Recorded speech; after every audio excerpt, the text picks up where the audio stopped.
Previously on Serial. So it's a really tight, really window of time, for this to have taken place, right? All right, ready? Yep. Okay.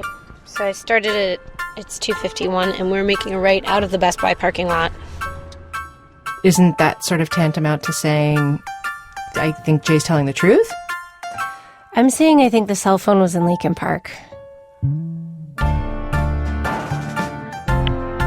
This is a Global Tel-Link prepaid call from Adnan Syed, an inmate at a Maryland Correctional Facility. From This American Life and WBEZ Chicago, it's Serial, one story told week by week. I'm Sarah Koenig. The most incriminating piece of physical evidence against Adnan Syed was a fingerprint, or rather a palm print, on a map. It was one of those big map books you buy at a gas station. Police found it in the back seat of Hayes' car. On the back cover was a partial print of Adnan's left palm. One page was ripped out from the map. At trial, they pointed out that it was the page that showed Lincoln Park. The defense argued, well, you can't put a timestamp on fingerprints. They could have been 6-week-old fingerprints or 6-month-old fingerprints. There's no way to tell. And Adnan had ridden in and driven Hayes' car many times. All their friends said so. The ripped-out page showed a whole lot more than just Lincoln Park. In fact, it showed their whole neighborhood, the school, the malls, probably 90% of where they most often drove. And that page didn't have Adnan's prints on it. His palm print was only on the back cover of the book. Plus 13 other unidentified prints turned up on and in the map book. None of them matched Adnan or Jay. So the prints weren't exactly conclusive. Over the past few weeks, I've been holding up bits of evidence here and there that look bad for Adnan. Today, I'm just going to lay out the rest. Everything else that a person could reasonably add to the Adnan is guilty side of the scale. Everything that the state had that I know about. Some of these I've mentioned before, but let's just hang them all up side by side and see what they look like. First off, there's the question of whether Adnan asked Hay for a ride that day after school. Was he looking for an excuse to get in her car so he could kill her? Officer Adcock testified that the day she disappeared, Adnan told him he'd asked her for a ride. Adnan then later told a different cop he didn't ask for a ride. Then, you know how Adnan says he can't really remember much at all about the day Hay went missing? How it was just a normal day to him? Nothing much stands out? I've wondered about that, the normalness of the day. Because wouldn't the call from Officer Adcock asking whether he's seen Hay, just in and of itself, wouldn't that call make it a not normal day? Something pretty unusual did happen to you that day, which was... Oh, but the police call you and say, do you know where Haley is? Right? Oh, no, I do remember that phone call, and I do remember being high at the time, because the craziest thing is to be high and to have the police call your phone. I'll never forget that. I guess that's the only thing about the day that seems weird to me, that the day wouldn't then come into focus for you because you'd gotten this call from the cops and, you were high, you were young, it's a scary call to get, or just a jarring call to get. At the time, the only thing I really associated with that call was that, man, Hayes going to be in a lot of trouble when she gets home if the police are at her house. If her mother actually, for whatever reason, if she didn't, go home or she went somewhere else, in no way did I associate this call with being, the beginning of just, this whole horrible thing. It's not, in no way is this like, a foreshadowing, I don't know if that's the right word, what's to come. Mm-hmm. So to me, all this call was, man, Hayes going to get in a lot of trouble. Her mother's going to be pissed, man, when she comes home, right? To be fair to Adnan, if this really was his reaction, then he wasn't the only one. The seriousness of Hayes' disappearance didn't start sinking in with her friends for a while. School was canceled on January 14th and 15th because of the ice storm. Then the weekend came. Then Monday was Martin Luther King Day. So the kids didn't all reconvene at school until the following Tuesday. All of Hayes' friends I spoke to said they initially thought Hay had either run off someplace with her new boyfriend Don, or this was another rumor that a lot of people talked about at the time, that she'd run off to California. Friends said she talked about that sometimes, that her dad, or maybe it was her stepdad, was in California, and she wanted to go there. They told the cops the same thing. Next, the night before Hay disappeared, Adnan called her house 3 times. It seems like the only time they actually spoke was the third call at 12:35 a.m. That's when Adnan says he was probably calling to give her his new cell phone number, and she does write it in her diary. Here's something that makes me pause, though. If you look at his cell records from that day forward, neither Hay's home number nor her pager shows up again, which suggests he never tried to contact her after she went missing. They were supposedly such good friends. Hay's friend Aisha said she was paging her like crazy. Did you ever try to page her and just be like, see if you could find her, raise her, see if you could get a response from her? Well, I know that we would always, I can't remember if I did page her or not, but we would always talk about it in school. I would always get my information firsthand from Aisha, who would usually be in contact with, if I can remember, she was in contact with Hay's family. So it was kind of I would always, if not Aisha or Krista or it wasn't I was just sitting around not even thinking about her, not paging her or whatever, but I used to always get my information from them firsthand. So it's not that, I don't remember if I ever paged her or not. No, it just seems like, I know Krista was trying to page her, I know Aisha was trying to page her during this time to just be where are you, where are you, where are you? And I was wondering if you were in that group of where are you? Well, you asked me a question? I don't know. I'm just explaining why I'm asking I'm explaining why I'm asking the question. Is that it seems like from the relationship you had with her, you would have been one of those people saying, "Hey, give a holler. Where are you? Okay? We're all worried about you." No, I'm right alongside with them though. It's not like they're in a whole. We're all seeing each other every day. We're talking about it. Yeah. It's not it's not like I'm just sitting there.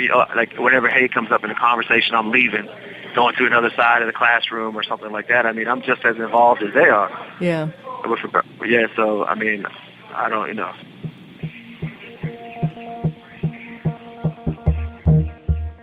Then there are some stray things that, I don't know what they mean, or if they mean much of anything, but I'm going to tell you about them in case. A note came up at trial. After Hay and Adnan broke up in early November, Hay had written Adnan a frustrated letter. "I'm really getting annoyed that the situation is going the way it is," she wrote.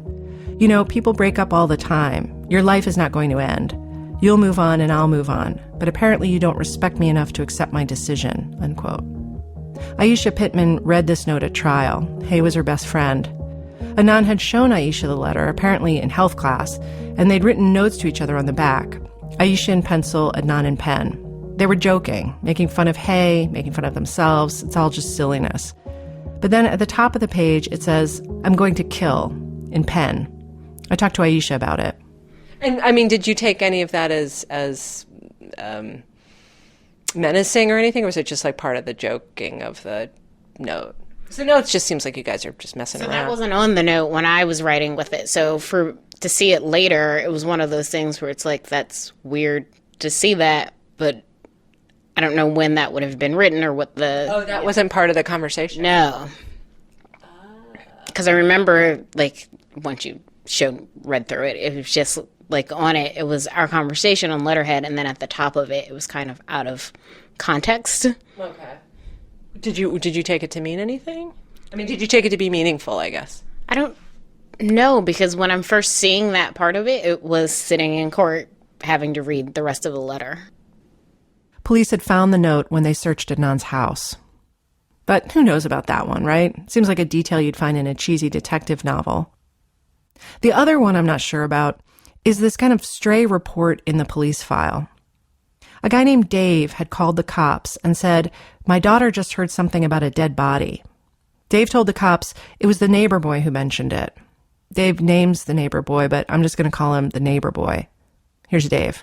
I just remember he had told my daughter he had seen the body of a girl in the back of in the trunk of some vehicle, and it seemed to me that it was. He said it was like an Oriental girl or something, but that's all I remember. Yeah, that's all I know about it. Yeah. Did he tell it to you or just to your daughter? To my daughter. He didn't tell it to me. Dave gave me his daughter's number. I went to see her right away. Her name is Laura. Here's what she remembered about what the neighbor boy told her that day. He was with a friend, and the friend said something like, "Look what I have," and he popped the trunk, and that's what he saw. Did he seem upset, or? He seemed disturbed. Yeah. More like a, wow, I can't believe what I just saw. Kind of almost like he was maybe getting something off his chest, that type of thing. I asked Laura, did the neighbor boy tell you the name of this friend who showed him the body? I think the guy's name was maybe Adnan. Really? Mm-hmm.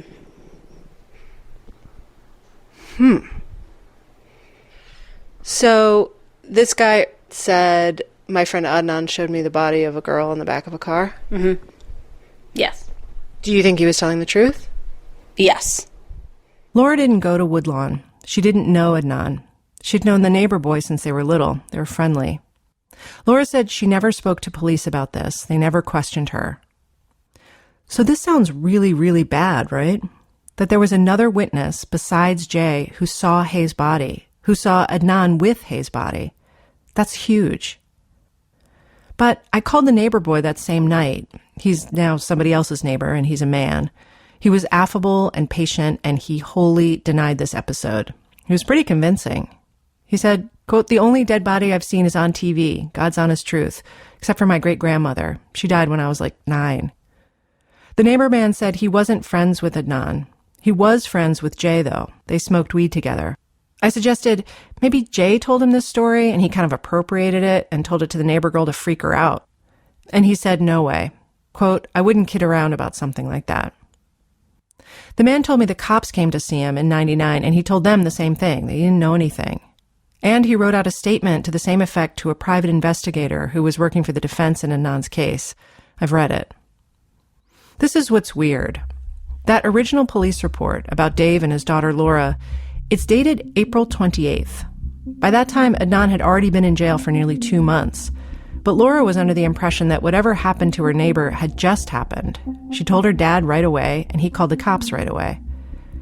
And I talked to friends of Jay's who also knew the neighbor boy, and they said, oh, that guy? They gave the impression the neighbor boy was a bit of a gossip, a guy untalented at keeping secrets, which could play either way, I guess, but they meant it like, well, nobody would tell him anything. They wanted to stay quiet. The neighbor boy never shows up at trial. He's never mentioned. So I let it go. But, you know, it is weird. And if Laura's story is true, then there's another witness to this murder. It's one of the things about this case that kind of bobs above the water for me, like a disturbing buoy.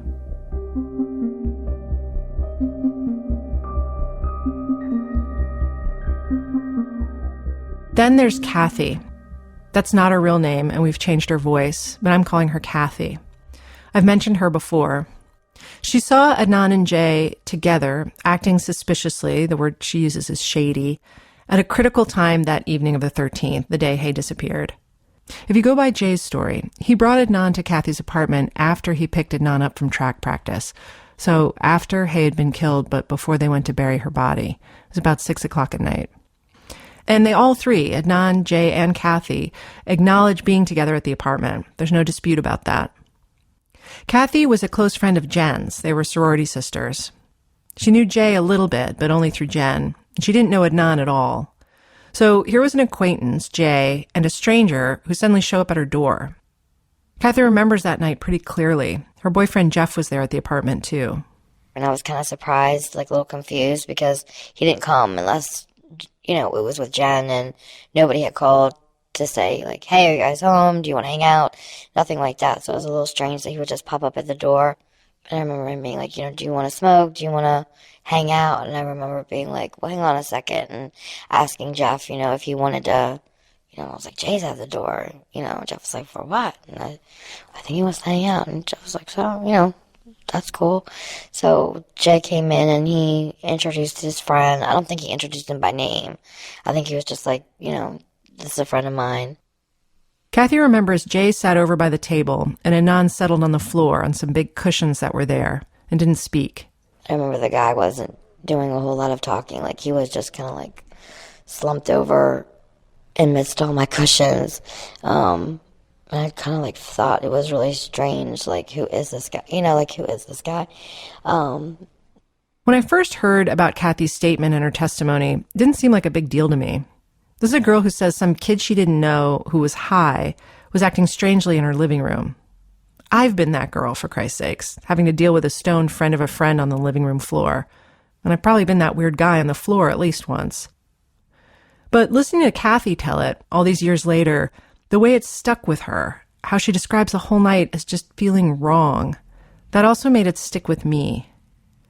Kathy thought Jay was acting odd as well. She knew him as this super laid-back stoner guy, like Shaggy from Scooby-Doo. But now he was being conspicuously chatty. How was your day? What's going on? Kind of like dominated the conversation really. She says while Jay and Adnan were there, Jen called the apartment. Or maybe it was she who called Jen. She can't remember now. But she does remember talking to Jen and saying, Jay's here with some kid who's practically passed out on the cushions. And Jen thought that was curious. Like, what's Jay doing there? She told Kathy that Jay had been acting weird earlier in the day, too.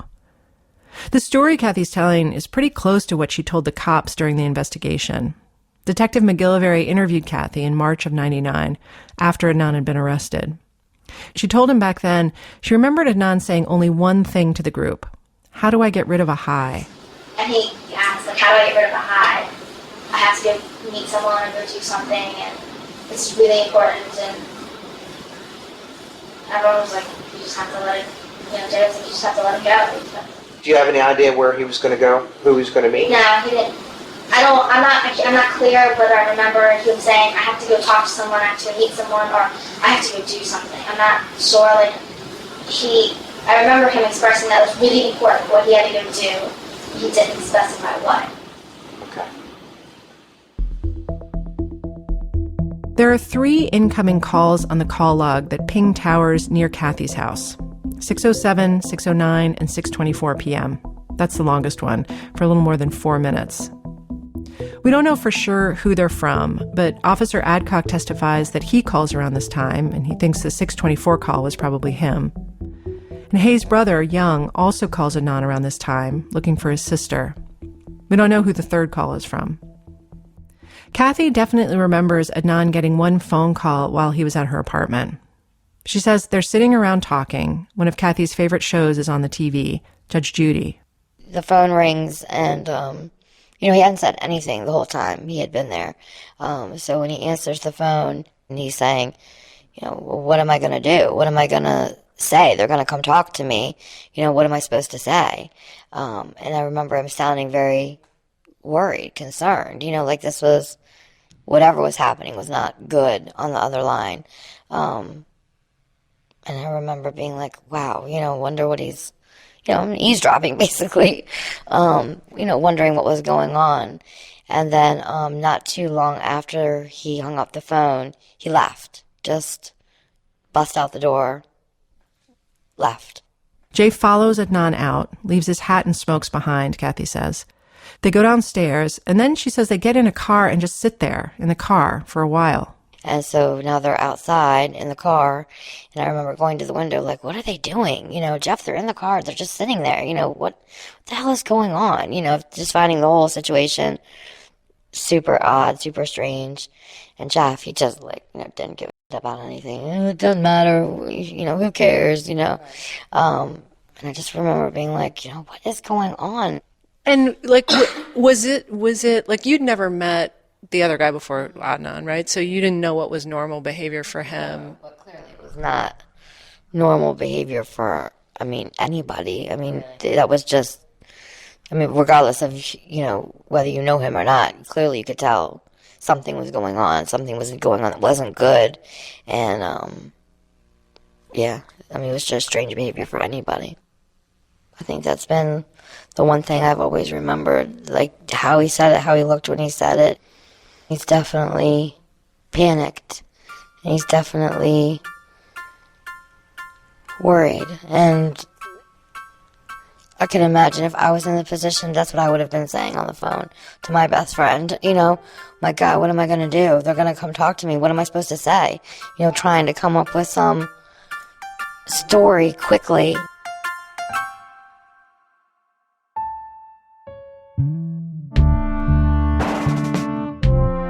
Many hours later, at the end of the night, Jay came back to Kathy's again. Without Adnan, but this time Jen was with him. I remember being like, so what the And I remember kind of them both being like, oh, it's nothing, kind of smoothing it over things a little bit, and it was kind of like, oh, it's no big deal, that kind of thing, but you could definitely tell it was a big deal, and whatever was going on was kind of like a secret, or, because Jen and I were best friends. I mean, we talked about everything. We didn't do anything without talking about it, or, I knew what she was wearing in the morning. I knew where she was going at night. I knew, who she talked to on the phone, so it was a little strange that when I said, so what happened, I didn't get a full, account.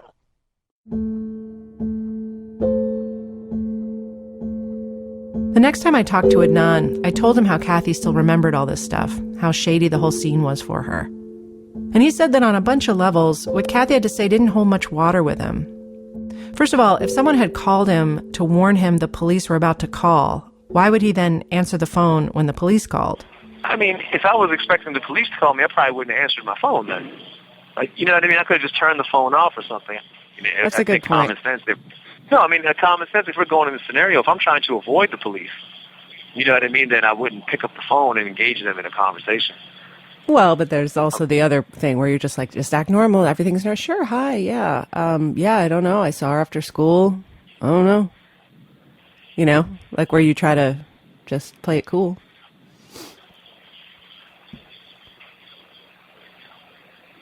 But then it still leaves this other third person, this third individual. Right. I mean, this would seem to make more sense that I had this conversation with Jay. But she clearly said, from what you just said, that I was not talking to Jay, I was talking to someone on the phone. Right.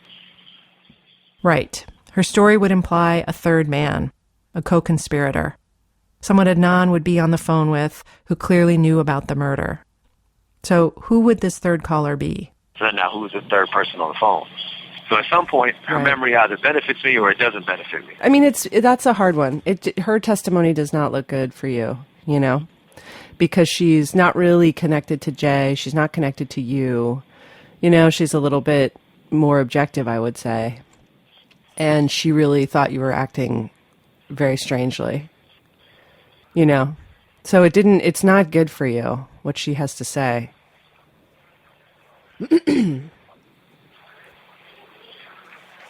I mean, to be honest with you, I'm listening to you, but I kind of think that it's not good for me if a person believes the narrative of what Jay is saying. But if you don't believe the narrative of what Jay is saying, or if a person questions it, what did she say specifically that links me to Hayes' murder?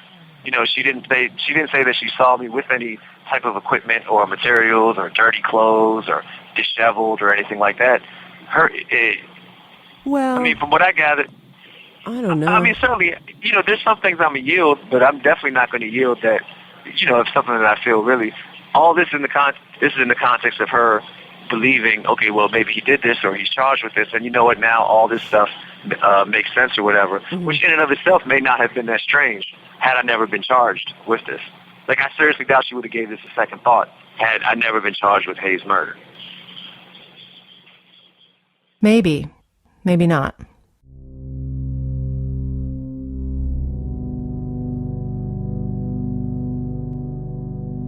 There's a second person who puts Jane and Adnan together that night, and that's Jen. You know how last episode we talked about those two incoming Leakin Park calls on the call log at 7:09 and 7:16 when Jay says they were burying hay? The ones where we think the cell phone really was in Leakin Park? Well, Jen has a cameo in that scene. Jen says she was one of those incoming calls. She said she called the cell phone around that time looking for Jay, but that Adnan picked up. He didn't identify himself, but she assumed it was Adnan. Here's from her police interview. When I called them, Adnan answered the phone and said, Jay will call you back when he's ready for you to come and get him, or for you to come and meet him, or whatever. Jay will call you when he's ready. And so that's all, he was very quick and very bye, If Jen's story is true, it does look an awful lot like Adnan was in Leakin Park that night, busy not handing the phone over to Jay. The second time Jen puts them together that night is pretty soon after that, when she picks Jay up sometime after 8 o'clock, so in Jay's timeline, after they've already buried hay. She says she'd arranged to meet him in the parking lot of Westview Mall. She says she saw them arrive in Adnan's car. And Adnan said hi to me. He said, "Hey, what's up, girl?" And I was like, "Hey, what's up?" And then we left the parking lot, and that's when Jay told me. With the exchange of words between you and Adnan, "Hey, what's up, girl?" How would you describe his mood at that time? He seemed just like he normally seems. On the Adnan side, that detail has always stuck with me too, that Jen says Adnan seemed so normal. She says neither his nor Jay's clothes seem mussed or dirty. Adnan doesn't remember seeing Jen at Westview Mall or where he dropped off Jay that night. And Jay doesn't say he met Jen at Westview either. Matter of fact, Jay says consistently that Adnan dropped him off at home and then Jen showed up at his house to get him. Jay stuck to that, even at trial, when it contradicted Jen's story. The thing about Jen and Kathy, though, is that even if they don't look great for Adnan, they don't actually contradict Adnan's own account of that evening, which I think is why he kind of shrugs them off, and why I'm sometimes tempted to shrug them off. Because Adnan has always admitted he was hanging out with Jay that night. So what if a couple of people saw them together? What does that prove? But now we come to the big one, the one nobody can shrug off. This call, well, this is a bad metaphor for a phone call, but of all the calls on the log, this is the one I think of as the smoking gun call. It's the Nisha call. Think of it as a title, capitalized. The Nisha call. Between noon and 5 p.m. that day, there are 7 outgoing calls on the log. 6 of them are to people Jay knows. The 7th is to Nisha, someone only Adnan knew. Adnan's story is that he and his cell phone were separated that day, from lunchtime all the way until after track at around 5-something. But the Nisha call happens at 3:32 p.m., smack in the middle of the afternoon. The prosecution makes much of this call at closing, and I can see why. In Jay's second taped statement, granted, it's the one where detectives are showing him the call records, Detective McGillivray is asking Jay about all those afternoon calls on the log between 3 and 4 o'clock. Again, Jay says this is when they were driving all around Forest Park and Edmondson Avenue looking for weed. Did anybody else use the phone? Yeah, Adnan, I can't remember whether he received a call or placed a call, but I remember he was talking to a girl. I can't remember her name. He put me on the phone with her for like 3 minutes. I said hello to her. Where did she live? Silver Spring. Do you recall her name? No, I don't. Do you have any idea why Adnan would call this individual in Silver Spring after he had just strangled his girlfriend? I don't, and I have no idea why he would call anyone. And the conversation didn't pertain to anything that he had just done. The cops went and talked to Nisha. She was a high school student. And she told them, yeah, there was a time when I spoke to Adnan on his cell and he put his friend Jay on the phone. Nisha testified at both trials. For a smoking gun, she's very cute. She's like a chipmunk. Good afternoon. Good afternoon to you too, sir. Thank you. Do you know the defendant? Yes, I do. This is from trial number 1. It's a little hard to recall, but I remember him telling me that Jay invited him over to a video store that he worked at, and he basically, Adnan walked in with his cell phone, and then he said, he told me to speak with Jay, and I was like, okay, because Jay wanted to say hi, so I said hi to Jay, and that's all I can really recall. What time of day did that occur? I would think towards the evening, but I can't be exactly sure. The prosecutor, Kevin Urich, asks her if this call, the 3:32 call on the log, could it be that same call where Adnan put Jay on the phone? And she says, it could be, but I'm not sure. Jay did work at a porn video store. He worked mostly nights there, so it would make sense this call would have happened towards the evening. What doesn't make sense, if Nisha's saying this call happened at the video store, is that Jay didn't have that job yet on January 13th. As far as I can tell from Jay's own testimony and from the notes of a private investigator for the defense who interviewed the video store manager, Jay didn't start working there until the very end of January. So listen to what happens at the second trial. I don't have the tape, but I have the transcript. Urich asks Nisha, now did there ever come a time when the defendant called you and put a person he identified as Jay on the line? Yes, she says. Please tell the ladies and gentlemen of the jury what that call consisted of. Nisha starts to answer. Basically, Jay had asked him to come to an adult video store that he worked at. But then Urich interrupts her. He says, no, don't. Tell us the content of the call. Now, if I had to guess, I'd say the prosecutor is trying to get her to not mention the video store because it contradicts their story. So Nisha says, okay, he just asked me how I was doing, etc. And then she goes on. She doesn't mention the video store to York again. So I'm not at all convinced this call, the 3:32 call on the 13th, that this was the call when Adnan put Jay on the phone with Nisha. But still, if Adnan is supposedly at school during this time, and Jay's not talking to Nisha for 2 minutes and 22 seconds, then who the hell is calling Nisha? This is what Adnan can't explain. I've asked him about it many times. He says Nisha's number was entered into his phone on speed dial. You can see he calls her a lot on the cell. In fact, hers is the very first number he dials when the phone is activated on the 12th. Adnan says he thinks what must have happened is some combination of a butt dial and an answering machine. This is from one of our very first phone calls. To me, the explanation to that is that for whatever reason, he pushed the number, maybe he didn't know it was on, and it picks up because when the answering machine picks up a call, it bills it. But she says, she testifies that her phone does not have an answering machine or voicemail on it. So who is picking up that call and talking for 2.5 minutes or whatever it was, 2 minutes and 22 seconds or something? You sure she testified to that? I'm sure. Because I'm almost sure I remember. I'm sure I remember her phone having an answering machine or a voicemail or something. Hold on. Let me look. Hold on. I was right. Here's from the first trial. York asked Nisha, does your home phone have an answering machine? Does your home phone have an answering machine?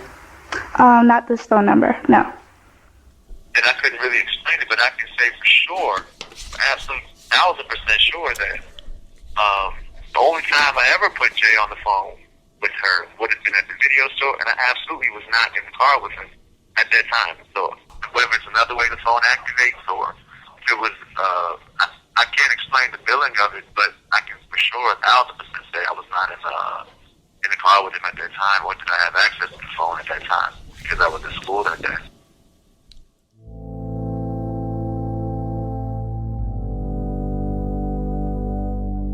Over the past year, I've swiveled the Rubik's Cube of this case so many different ways. I've arranged and rearranged it to come up with alternate versions of how this day might have actually gone. And I can get pretty far in certain hypothetical directions. Maybe every time Jay says Adnan's name in his story, maybe he's really talking about someone else, a person we don't know about, who Jay's afraid of or he's trying to protect.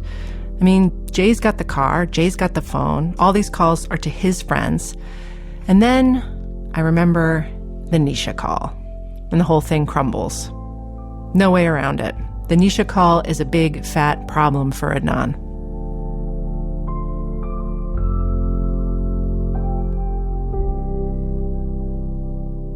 Adnan says his biggest fear is not being believed. When he's sure about something, he has a tendency to over-explain, to inundate you with facts and information, and then corroboration for the facts and information. He doesn't like this tendency in himself, but he says he can't help it. Anyone who knows me will say, man, I'll kind of go overboard to the point where people will be like, all right, man, we believe you. It could be about anything. It could be about whether it rained yesterday. Because in my mind, it's like, it's just something. It's like a personality quirk born of all this. That, man, I don't like to talk about things unless I can prove them, no matter how silly it is. He does it with anything. He's a cook at the prison, and he said he got into a discussion with some guys recently about barbecue sauce. And I was saying if you don't have molasses or brown sugar, you can substitute pancake syrup. And the guys were like, nah, no way. And so at breakfast, Adnan made a little batch of barbecue sauce using pancake syrup. Nobody needs barbecue sauce at breakfast time at the maximum security prison in Cumberland, Maryland. But he did it anyway. All these things that look bad for Adnan, everything that's raised my suspicion, even stupid things, I've run every single one of them by him. I've got this thing in my head that I'll catch him in a lie, maybe just a tiny, meaningless lie, and that's going to be his tell, and he'll be caught. Adnan is smart and clever. He knows that's what's going on when we talk. And so every time I call, he's a little on guard. He's not sure what's coming at him. Because what if I ask him something he can't prove, and then I don't believe him? That notion that people out there in the world, people he went to school with, who knew him, don't believe him, that they could imagine he's capable of killing Hay. Adnan spent 15 years thinking about that and then trying not to think about that. And that's kind of like in my mind, I'm like, man, what was it about me? And, I mean, I'm fine with it now, you know what I mean? It is what it is. Like, when I was younger, I used to wonder about that a lot. Like, golly, man, what was it about me that a person could think that? It'd be different if there was a videotape of me doing it, or if there was like, Hay fought back and there's all this stuff of me, like DNA, like scratches and stuff like that. You know what I'm saying? Or like someone saw me leaving with Hay that day, like 3 people saw me leaving with her. Or like she said, yeah, me and Adnan are going here, like told 5 people. But I mean, it's just on the strength of me being arrested. I used to like lose sleep about that. Like, what the heck was it about me? You know what I mean? That people, not just random people, I mean like people who knew me intimately, knew Hay intimately, saw us on a daily basis. You know what I'm saying? Just boom. And that used to really like devastate me kind of, you know what I'm saying? It used to really, really like, just really like just strike me to my core. And what is it about me that would allow someone to even entertain the possibility that I could do this? Is that the thing? I mean, when you really think about it, it's not. They didn't just say that, me and Hay got into a fight, boom, and this happened. It's basically saying that I plotted and planned and kept my true intentions hidden. I mean, just some real devious, cruel, like Hitler type stuff. You know what I mean? Like, this was real, like cruel, like inhuman type stuff. It's like, wow, man. You know what I mean? Like, obviously, I'm not saying that I was, a great person or anything, but I don't think I ever displayed any tendencies like that. Right. Where a person would think that, I mean, maybe, who knows, maybe if it happened to someone else, I would have believed it. Just because I naturally would have assumed that, well, the police got the right guy, they got him for the right reason. They didn't just get him because, he was an ex-boyfriend or something. So, I mean, maybe if the shoe was on our foot, I would be doing the same thing, But you know what, Adnan, it's like the people who have told me that they think either they sort of after a long time came to the conclusion that you were guilty, or that are kind of like, I don't know, maybe I've never really, like they all at some point in the conversation, almost everybody has said, well, the Adnan I knew didn't do it. Like the guy I knew couldn't have done it. But maybe. So what the hell does that even mean? So I'm not like a different, I wasn't. No, go ahead. No, I'm sorry. Yeah, I was just thinking, but I don't even know what that means. So what they're saying is maybe there was another guy in there that I just never knew. Like everybody has a deep dark, like maybe. No, they don't. No, not everyone has the ability to do something cruel and heinous like this. This isn't like, yell at the bank teller for, yell at the waiter for getting the order wrong or something like that. Because it's not like they're saying it's a crime of passion. They're saying this is a plotted out. No, I know. It's just, I know. It insults me to my core, man. You know what I mean? Like it used to. It is. I don't care now. You know what I'm saying? But so you don't believe? You're not someone who believes that like everyone put in a like anyone could kill depending on the circumstances. Like if they were in. No, yeah. It's like if your life was threatened. You know what I'm saying? Or like if it's me or him. Right. You know what I mean? Or if my kids are in danger. Right. I completely don't think that anyone, or even majority of people, could stoop to, you know what I'm saying, doing something like this. But based on what? What did she ever do to me that would cause me to feel so angry at her? But everyone. No, I'm sorry. No, I'm done. Sorry for interrupting you too. No. Maybe I do care about this. I thought I didn't care about this too much, but obviously I probably do still. How could you not? How could you not care about it? Well, because it kind of doesn't really matter what people think. You know what I'm saying? It doesn't. I shouldn't care. I see many problems with the state's case, but then I see many problems with Adnan's story too, and so I start to doubt him. And then I talk to him and talk to him and talk to him, and I start to doubt my doubts. And then I worry that I'm a sucker, then I don't know. That's the cycle. Once, about 6 months after we'd begun our phone calls, Adnan asked me a little nervously, "What's your interest in this case, really? Why are you doing this?" And so I explained all the interesting stuff I'd read and the people I'd talked to, blah, blah, blah. But I also told him that really what hooked me most is him. Just trying to figure out who is this person who says he didn't kill this girl, but is serving a life sentence for killing this girl. My interest in it honestly has been you. Like, you're a really nice guy. Like, I like talking to you, So then it's kind of like this question of, well, what does that mean,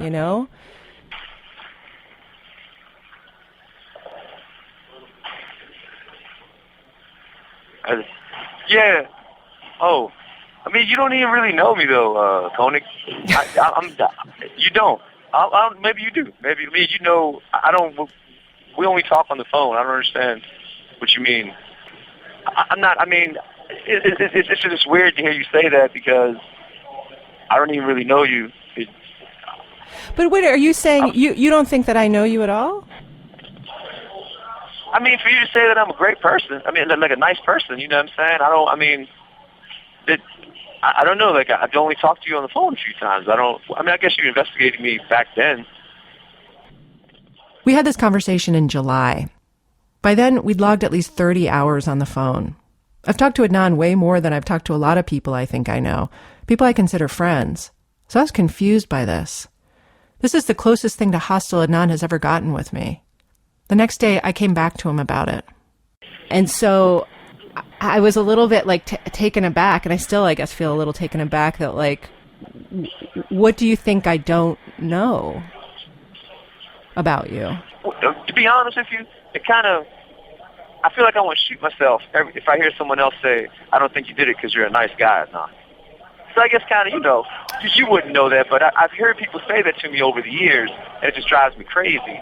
I would love to hear someone say, I don't think that you did it because I looked at the case and it looks kind of flimsy. I would rather someone say, but no, I think you're a jerk, you're selfish, you're a crazy SOB. You should just stay in there for the rest of your life, except that I looked at your case and it looks, like a little off, like something's not right. I understand this. Being a nice guy doesn't count as exculpatory evidence. And if I'm going to spend a year figuring out that he's a nice guy, I might as well piss off. Point taken. Maybe we need some experts on this job. Next time on Serial.